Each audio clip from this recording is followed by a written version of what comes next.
On a desolate forest road in southern France, a firefighter discovered the smoldering remains of a Renault Kangoo.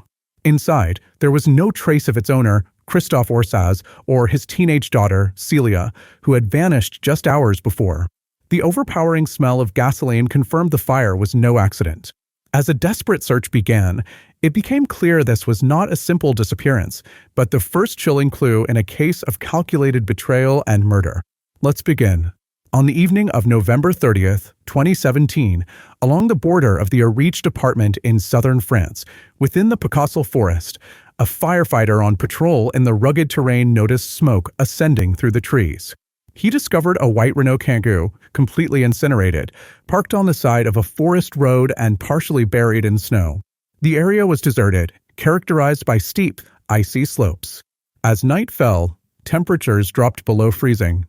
The fire had been extinguished, and an inspection made it evident that it was deliberately set. Inside the vehicle, there was no trace of bodies or blood and no visible signs of a struggle. However, the smell of gasoline was overpowering.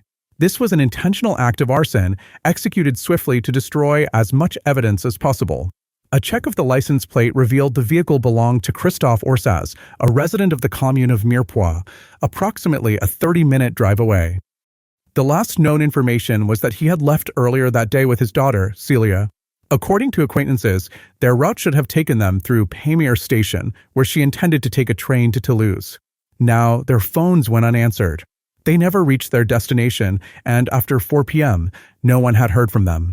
The burned-out vehicle was discovered in the evening, but by then, contact with both father and daughter had already been lost.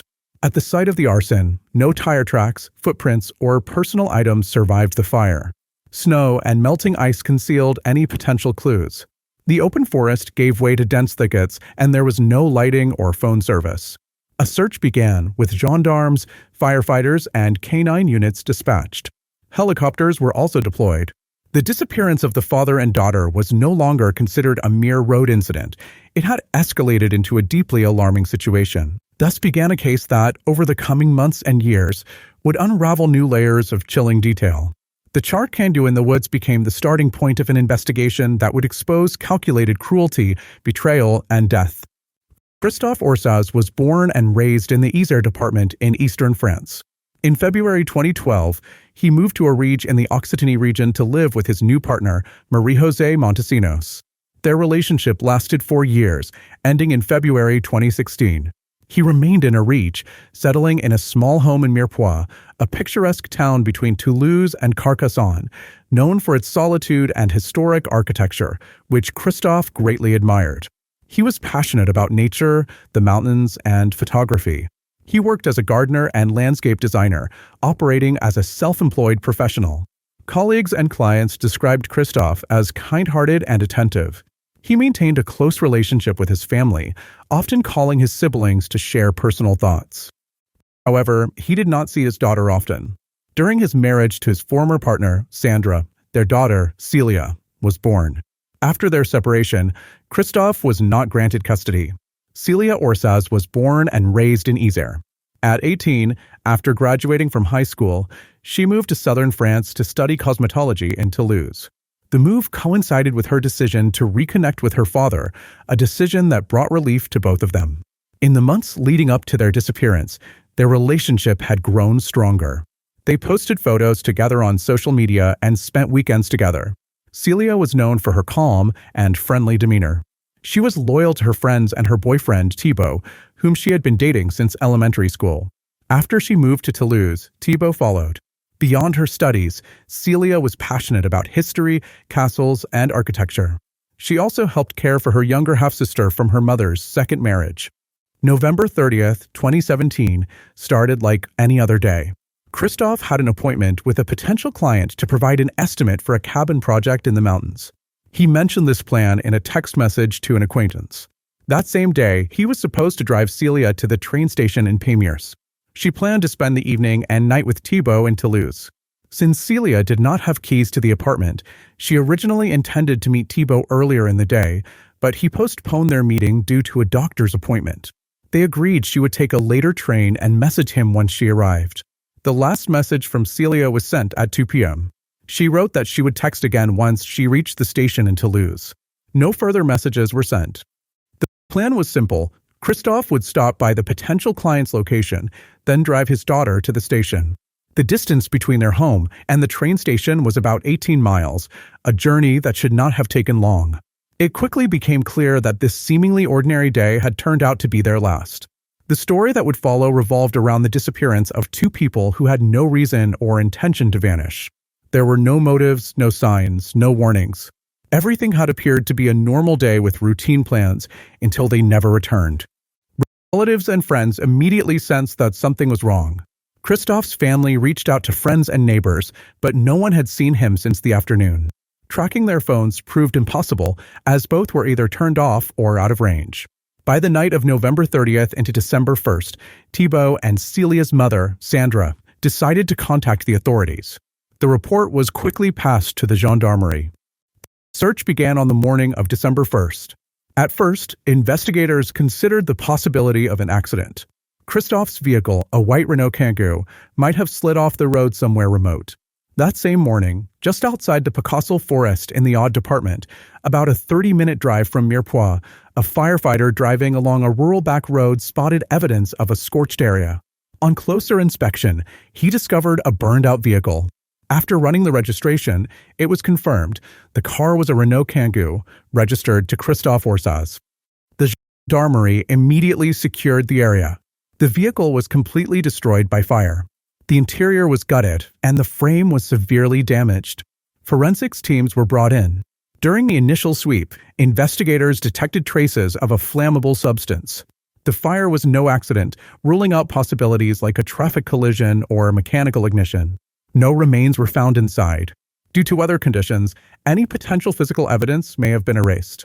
Given the nature of the damage and the absence of remains, investigators suspected the fire was a deliberate attempt to erase evidence. This shifted the case dramatically.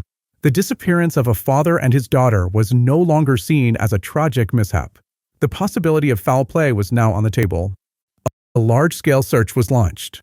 The area surrounding the Picaussel Forest was combed for miles. Surveillance footage from potential routes was reviewed. The priority was to find out who last had contact with Christophe Orsaz. Célia's family and Christophe's friends provided initial testimony. Investigators learned Christophe had a scheduled meeting with a potential client on the very day he vanished. By December 1st, a new narrative emerged. A father and daughter had gone missing under mysterious circumstances. Their car was found torched in an isolated area. No remains were found, no signs of a struggle, and no witnesses. The possibility that they may have been victims of aggressive behavior became real. The search effort shifted from standard procedure to a criminal investigation. Following the discovery of the burned vehicle and the launch of the official investigation, the gendarmerie focused on reconstructing Christophe and Célia Orsaz's movements. The top priority was to determine where they were between leaving home and when their cell signals went dark. Surveillance footage, phone records, and bank activity were all reviewed. The first confirmed sighting came from a security camera near Christophe's home. At 4:12 p.m., it captured him and his daughter leaving the house. The next confirmed stop was a gas station in Lavelanet. Their vehicle was seen there roughly 15 to 20 minutes later. In the footage, they appeared calm and unhurried. Célia entered the convenience store while Christophe stayed near the car. Their demeanor showed no sign of distress. The window between 4:36 p.m. and 5 p.m. was the last time their phones emitted signals. After 5 p.m., both devices stopped connecting to nearby towers. The final ping placed them just south of Mirepoix, closer to the mountainous terrain near Picaussel, where, hours later, their burned vehicle was found. Their bank cards showed no activity after they left home. No withdrawals, no attempted transactions. This ruled out the idea of a voluntary disappearance or sudden escape. On top of that, everything about their actions on the day they vanished supported a normal, uneventful routine. Plans made, errands run, conversations held. Nothing pointed to the extraordinary turn their day would take. A major breakthrough in the case came from a phone number that had called Christophe shortly before his disappearance. The number was listed under a potential client he was supposed to meet. When investigators checked with the mobile provider, they discovered it was a prepaid SIM card, registered just 2 days before November 30th. The line was activated under a name unfamiliar to Christophe's circle and had been used only a handful of times. After November 30th, the number went completely silent. No outgoing calls, no texts, no data usage. This led investigators to believe the SIM card was bought specifically to set up a meeting and then discarded once Christophe and Célia went missing. The name saved in Christophe's contacts for the supposed client was Bertoli. No one by that name had ever been part of his life. There were no prior messages, emails, or calls linked to that name. Attempts to trace other numbers connected to the same phone or SIM yielded nothing. The situation strongly suggested a deliberate setup, a new number, a false identity, and no digital trace. At this point, investigators began treating Bertoli as a fabricated identity, likely created to lure Christophe to a specific location. It was becoming clear this was no coincidence. The remote arson, the remote meeting spot, and the lack of a real identity all pointed to a premeditated act. Meanwhile, law enforcement started examining Christophe's communication history. On his emails, they reviewed conversations with various people, including his former partner. They searched for any signs of threats, conflicts, or tension that could help explain the disappearance. Still, the connection to the mysterious Bertoli remained the strongest lead. Investigators now had to determine who was behind that name, how they got into Christophe's life, and what role they played in the vanishing of two people. While piecing together Christophe Orsaz's final interactions, the investigation uncovered a name previously only mentioned in private messages and by family, Marie-José Montesinos. She had played a significant role in Christophe's life. He moved to Arige in 2012 to live with her. Their relationship lasted 4 years and ended in February 2016. According to those close to Christophe, the breakup was tense and fraught with conflict. Even after the separation, contact between them continued, but it became hostile. Christophe's sister and several friends knew that Marie-José had pressured him repeatedly, sending messages they described as threatening, accusing him of theft and following him. Christophe had confided in family that he feared for his safety and believed she might act out. He told them he didn't feel safe and even said, "If something happens to me, look at her." Inside Christophe's home, investigators found handwritten notes and printouts of threatening messages, allegedly sent by Montesinos. One message promised to destroy him. Another stated he wouldn't be spending Christmas with his daughter and that he would end up in prison. Christophe took these words seriously. He spoke with family about the possibility of physical harm and didn't rule out serious danger. Before his disappearance, Christophe had gone to the police 3 times to report harassment from his former partner, but the cases were never pursued.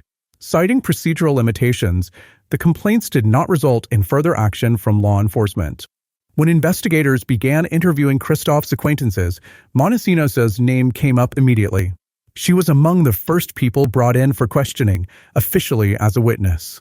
She was summoned on December 3, 2017, just 3 days after Christophe and Célia were reported missing. During her first interview, Montesinos claimed she had no contact with Christophe on the day of his disappearance. She admitted the relationship had been strained and described him as manipulative and dishonest. She also stated that she had filed a complaint against him in June 2017, alleging threats and emotional distress. As her alibi, Marie-José Montesinos initially claimed that at the time of Christophe's disappearance, she was at home, an alibi provided by her ex-husband that investigators quickly dismantled. While the questioning continued, investigators also kept analyzing Christophe's computer. There, they uncovered email exchanges between him and Marie-José. The tone of her messages ranged from insistent pleas for conversation to overt threats. One email stood out with a chilling line, "I know how to end this. Don't think you can just walk away peacefully."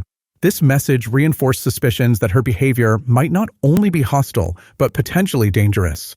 Doubt began to build around her innocence. Marie-José's own demeanor during questioning raised further concerns. She reacted sharply to questions about Christophe, evaded specifics, and often tried to steer the conversation. Her emotional tone remained unnervingly flat, even when discussing the possible loss of Christophe and his daughter.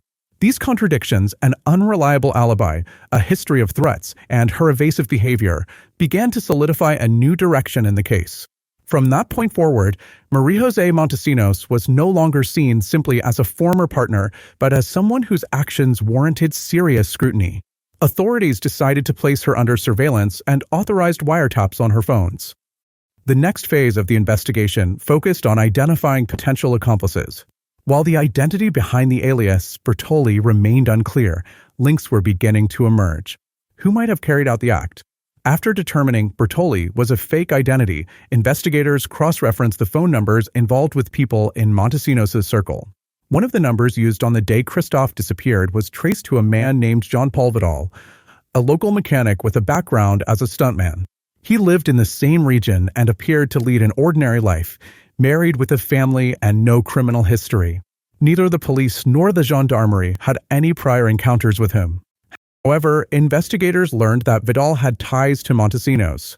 The two had been romantically involved from 2010 to February 2012. After her breakup with Christophe, their relationship quietly resumed. He became her secret partner, something not publicly known. This connection was confirmed through phone record analysis.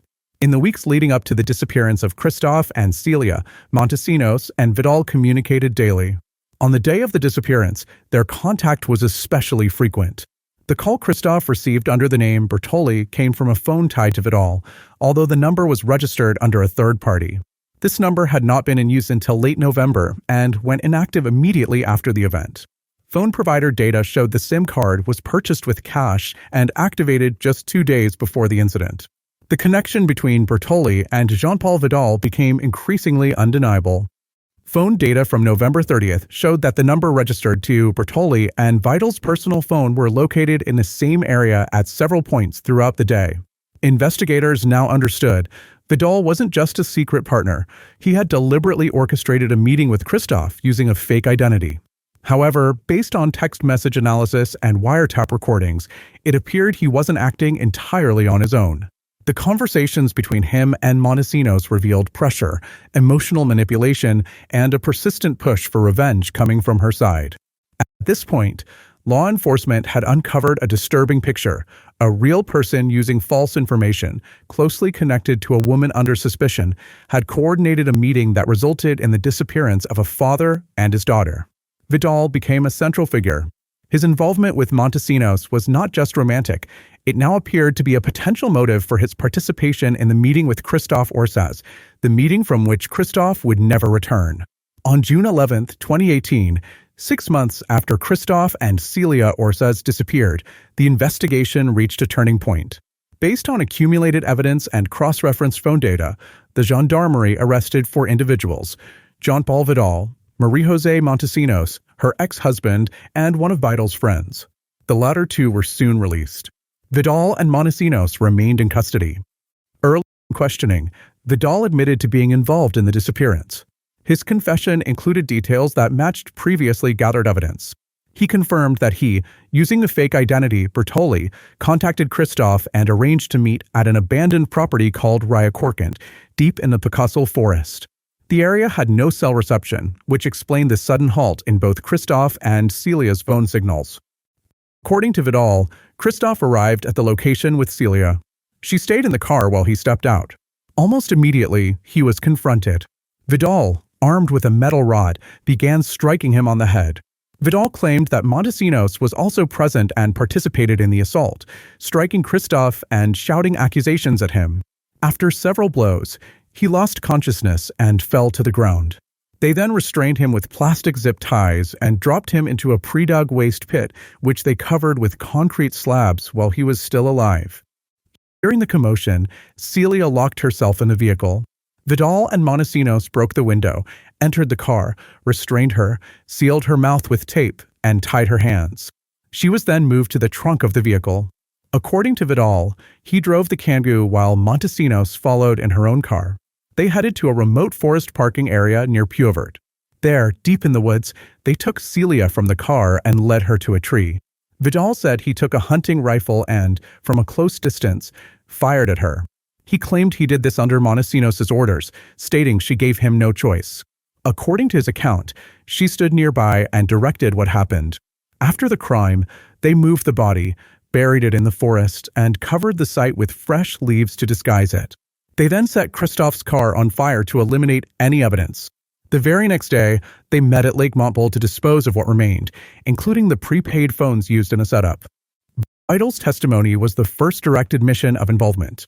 In statements that aligned with physical evidence, he described a sequence of events that investigators had only theorized until then. Based on his confession, authorities confirmed the locations of the victims and the scenes of the assaults, which were soon verified through on-site operations. On the morning of June 12, 2018, just one day after Vidal's confession, investigators accompanied him to the sites he mentioned. The first stop was the abandoned Ryacorcant property, deep within the Picaussel Forest, several miles from Mirepoix. Vidal pointed precisely to the location where he and Montesinos had attacked Christophe Orsaz. On the ground were concrete slabs, beneath which he claimed was a waste pit. When the slabs were lifted, a body was found. Despite significant decomposition, signs of physical trauma were evident. It was Christophe Orsaz. He had been there in unsanitary conditions for over 6 months. Forensic analysis revealed 9 severe head injuries along with broken ribs, facial bones, and skull fractures. There were signs of a major brain injury and pulmonary swelling. Experts concluded that Christophe was still breathing when he was placed in the pit. The cause of death was asphyxiation caused by a mix of blood and waste obstructing his airways. Death came quickly, but not instantly. The investigative team then moved to the Picaussel Forest, where Vidal claimed Célia had been killed. After an extended search, remains were discovered. About 20 inches underground, a skeleton was found. Among the bones were her backpack, clothing fragments, and a skull bearing damage. Forensic examination revealed a through-and-through gunshot wound in the right temple area. The distance between the weapon and her head was no more than 6 inches. The cause of death was a close-range shot to the head with a rifle. Vidal also identified the exact location where the vehicle had been burned. It matched the site where the firefighter found the scorched Kangoo on November 30th. These confirmations reinforced investigators' belief that Vidal had been directly involved in every step of the events. At this point, the case was no longer a missing persons investigation. It became a confirmed double crime, carried out with extreme brutality at carefully chosen locations with a deliberate effort to destroy all evidence. Montesinos, who had previously claimed complete innocence, now faced her accomplice's confession, supported by physical proof. During a second round of questioning, Montesinos began altering her statements. She admitted to being involved, but insisted that she never intended for anyone to lose their life. According to her, the goal had been to intimidate Christophe. She acknowledged being present at both scenes. As for Célia, she claimed her death was not something she wanted and that Vidal made that decision on his own. Throughout, she attempted to minimize her role in the events. The investigation now presented a full picture. The scene of the father's death was a remote rural property. The method: blunt force trauma to the head followed by being left in a septic pit. The daughter's tragic end occurred in a wooded area. She had been abducted, restrained, and then fatally shot. Both incidents were carried out quickly and in an organized manner, leaving no opportunity for escape.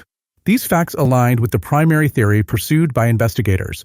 The actions were premeditated and executed in coordination by the 2 individuals charged in the case. Court-ordered psychological evaluations described Montesinos as emotionally immature with a pronounced need to dominate. Experts noted a tendency toward manipulation, narcissistic traits, a lack of empathy, and a desire to remain in control of every situation. Even during psychological assessments, she reportedly tried to influence those evaluating her, faking vulnerability, avoiding direct answers, and diverting the conversation. Her personal history revealed a clear behavioral pattern. After breakups, she often responded with hostility and attempts to seek revenge, damaging the reputations of former partners. In 2006, she allegedly targeted another man who had ended their relationship, pouring paint on his home, publicly humiliating him, and even attempting to run him down with her car. These events were never formally documented in the criminal justice system, but were reevaluated as significant components of her psychological profile. Amid the Orsaz case proceedings, the court received records of 3 separate complaints filed by Christophe in 2016 and February 2017. He had reported being stalked, threatened, and falsely accused. Investigators found emails on his computer where Montesinos demanded money, made accusations of theft, and threatened to ruin him.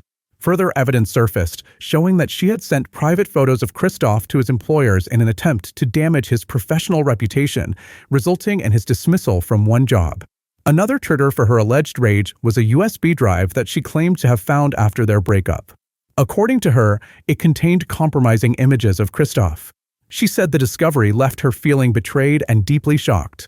However, investigators believe this motive was secondary, likely exaggerated by Montesinos to justify her actions. Testimony from Vidal, the second person charged, shed more light on her influence.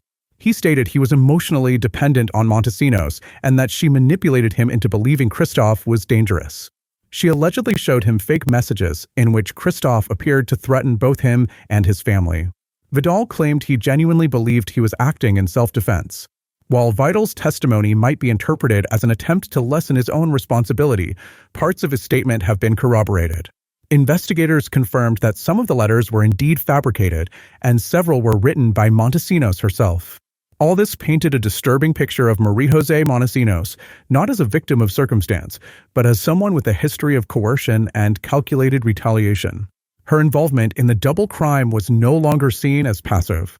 On the contrary, the investigation built a case around her central role in orchestrating the events, driven by prolonged conflict, a desire for revenge, and psychological pressure exerted on her alleged accomplice. Since the arrest of Jean-Paul Vidal and Marie-José Montesinos in June 2018, the case remained under thorough investigation for nearly 5 years. Authorities conducted numerous forensic examinations, validated multiple theories, interviewed witnesses, and assembled a comprehensive body of evidence. With 2 crime scenes, 2 suspects, numerous digital footprints, and psychological components at play, the case proved to be as complex as it was tragic. In January 2023, Montesinos was found guilty and sentenced to a 10-month suspended term for harassment. While the punishment appeared relatively light on the surface, the verdict carried significant symbolic weight. It officially confirmed that she had harassed and intimidated Christophe long before the tragic events unfolded. By that time, both individuals facing charges for the murders were already in custody. Montesinos displayed emotionally distant behavior and was transferred multiple times to psychiatric facilities. Her defense team attempted to argue that she was unfit to stand trial. In January, she was temporarily declared legally incapable. However, by the fall of that same year, court-appointed experts confirmed she was mentally and emotionally competent to face the court. Jean-Paul Vidal, meanwhile, suffered a stroke just weeks before the trial began, but he too was found fit to participate. The trial date was set for November 17, 2023. By then, nearly 6 years had passed since Christophe and Célia went missing. The wait was difficult, not only for the accused, but also for the victims' loved ones. Christophe's relatives and Célia's mother joined the proceedings as civil plaintiffs, represented by an attorney acting on behalf of several family members. Sandra, Célia's mother, participated in the hearings via video call. Throughout the process, she voiced strong emotions and demanded a strict sentence.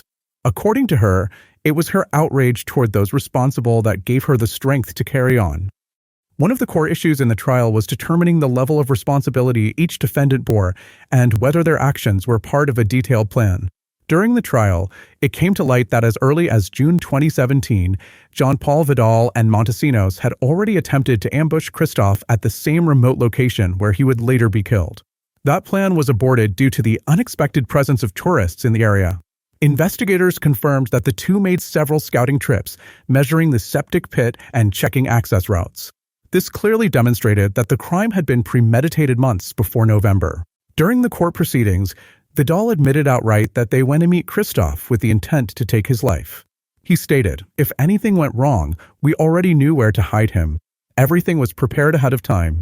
They had brought with them not only metal rods and plastic zip ties, but also a stun device and a hunting firearm. These items were later used in the act. The trial lasted just 6 days. Given the seriousness of the accusations, many had expected a longer legal process. However, the court chose to keep it brief, citing the extensive evidence gathered during the investigation. The trial aimed to determine who was the instigator, who carried out the act, and whether it was spontaneous or meticulously planned. The answers to these questions were expected in the final phase of the proceedings. On November 24, 2023, the final day of the court proceedings, the jury delivered its verdict in the case involving Christophe and Célia Orsaz. Jean-Paul Vidal and Marie-José Montesinos were found guilty. The court classified their actions as a serious offense carried out with aggravating circumstances and premeditated intent. Christophe's death was determined to be intentional and carried out with extreme cruelty. Célia's death was categorized as a deliberate attempt to silence a potential witness. Vidal was sentenced to 30 years in prison with a mandatory minimum of 20 years before he becomes eligible for parole. Montesinos received the same sentence, 30 years with the same 20-year minimum. Both were also barred from owning any type of weapon for the next 15 years. During the trial, neither of the defendants showed full remorse. Vidal expressed regret for what had happened, but emphasized that he acted under pressure and out of fear. He said he believed Christophe had made threats that were later proven to be fabricated. He claimed he never intended for Célia to lose her life and insisted he didn't realize how far things would go. Montesinos consistently denied that she had planned any fatal outcome. She insisted that her goal was only to punish her former partner, not to take his life. Regarding Célia's fate, Montesinos tried to downplay her involvement, saying she didn't play an active role in that part of the crime. The court rejected these claims, concluding that she was the driving force, manipulated Vidal, and pushed the plan into action. The civil plaintiffs, members of the Orsaz family, expressed satisfaction with the ruling. Their attorney noted that the court had acknowledged a fundamental truth. The motive behind the crime was personal resentment, an attempt to regain control and seek retaliation against someone who had chosen to walk away. Célia's mother, Sandra, addressed the defendants via video message. She said, "Let them stay exactly where they belong, behind bars." With that, the Orsaz case came to a close. 6 years of investigation, confessions, denials, dozens of expert evaluations, courtroom sessions, and the pursuit of truth culminated in a sentence that the court believed reflected the gravity of the crime. The names of Christophe and Célia have since become part of the record of one of the most disturbing criminal cases in modern France. Thank you all for watching. Your support is deeply appreciated. You can further help the channel by liking, commenting, and sharing this video. Your engagement truly makes a difference. See you soon.